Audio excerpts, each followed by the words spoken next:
ಬಹಳ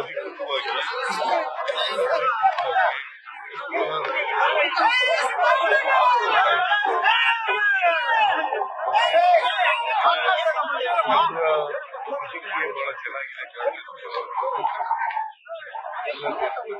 ವಿಶೇಷವಾಗಿ ಎಲ್ಲ ಜಾತಿ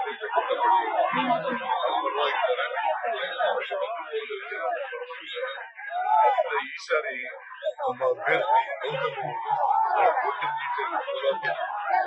ತೆರಿಗೆದಾರರು ತಮ್ಮನ್ನ ಸಮರ್ಥನೆ ಮಾಡ್ತಿದ್ದಾರೆ. ಕೇಂದ್ರದಿಂದ ನಾವು ದುಡ್ಡು ಕೊಡ್ತೀವಿ, ಆದ್ರೂ ರಾಜ್ಯ ಸರ್ಕಾರಕ್ಕೆ ದುಡ್ಡು ಕೊಟ್ಬಿಟ್ಟಿದಾರಂತೆ.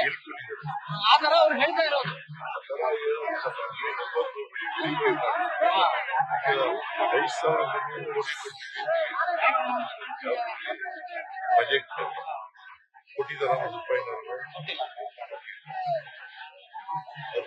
ಫೈನಾನ್ಸ್ ಕಮಿಷನ್ 5,495 ಕೋಟಿ ವಿಶೇಷ ಗ್ರಾಂಟ್ ಕೊಡಿ ಅಂತ ಹೇಳಿ ಪೆರಿಫೆರಲ್ ರಿಂಗ್ ರೋಡ್ಗೆ 3,000 ಕೋಟಿ ಕೊಟ್ರ, ಕೆರೆಗಳ ಅಭಿವೃದ್ಧಿಗೆ 3,000 ಕೋಟಿ ಕೊಡ್ತೀವಿ ಕೊಟ್ರ, 15 ಲಕ್ಷ ತಂದು ಕೊಟ್ರ, 2 ಕೋಟಿ ಉದ್ಯೋಗ ಸೃಷ್ಟಿ ಮಾಡ್ತಿದ್ರು ಮಾಡಿದ್ರ, ರೈತರ ಡಬಲ್ ಮಾಡ್ತಿದ್ರು ಮಾಡಿದ್ರ, ಏನು ಮಾಡ್ತಿದ್ರಲ್ಲ. ಅಚ್ಚೇರಿ ನಾಯಕ ಅಂತಂದ್ರು ಗೊತ್ತಾ, ಬೆಲೆ ಕಡಿಮೆ ಮಾಡ್ತೀವಿ, ಎಲ್ಲ ಪದಾರ್ಥಗಳು ಆಹಾರ ಪದಾರ್ಥಗಳ ಬೆಲೆ ಕಡಿಮೆ ಮಾಡ್ತೀವಿ, ಯಾಕೆ ಕೊಡ್ತಿದ್ರು?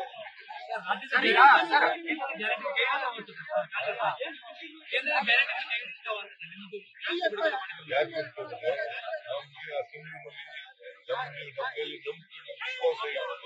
ನಮ್ಮ ಗ್ಯಾರಂಟಿಗಳನ್ನ ನಂಬಿಕೊಂಡು ಕೊಟ್ಟು ನಾವು ಈಗ 5 ಗ್ಯಾರಂಟಿಗಳನ್ನ ಜಾರಿ ಮಾಡಿದ್ದೀವಿ. ಅದೇ ರೀತಿ ಕೇಂದ್ರ ಸರ್ಕಾರದ ಕೂಡ ಇವತ್ತು ಏನ್ ಗ್ಯಾರಂಟಿಗಳನ್ನ ಹೇಳಿದ್ದಾರೆ ಅವೆಲ್ಲ ಜಾರಿ ಬಿಜೆಪಿ ಅವರು ಪ್ರಚಾರ ಮಾಡ್ತಾ ಇದ್ದಾರೆ. ಲೋಕಸಭಾ ಚುನಾವಣೆ ನಂತರದಲ್ಲಿ ಗ್ಯಾರಂಟಿ ನಿಂತೋಗುತ್ತೆ, ಸರ್ಕಾರ ಬಿಟ್ಟೋಗುತ್ತೆ ಅಂತ ಪ್ರಚಾರ ಮಾಡ್ತಾ ಇದ್ದಾರೆ. ಸರ್ಕಾರ 136 ಸ್ಥಾನಗಳನ್ನು ಗೆದ್ದಿದ್ದೀವಿ. 43% ಕಾಂಗ್ರೆಸ್ ಬಿಜೆಪಿಗೆ ಎಷ್ಟು 36%,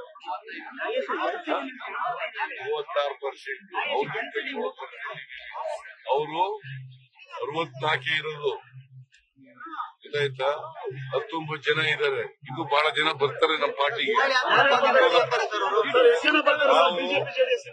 ನಾವು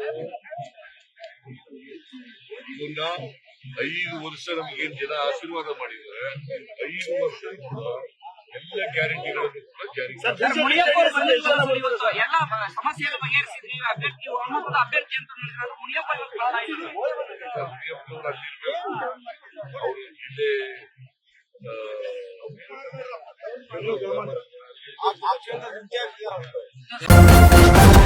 ನ್ಯೂಸ್ ಫಸ್ಟ್ ನಿರ್ಭೀತಿಯಿಂದ ನಿಮ್ಮ ಪರವಾಗಿ.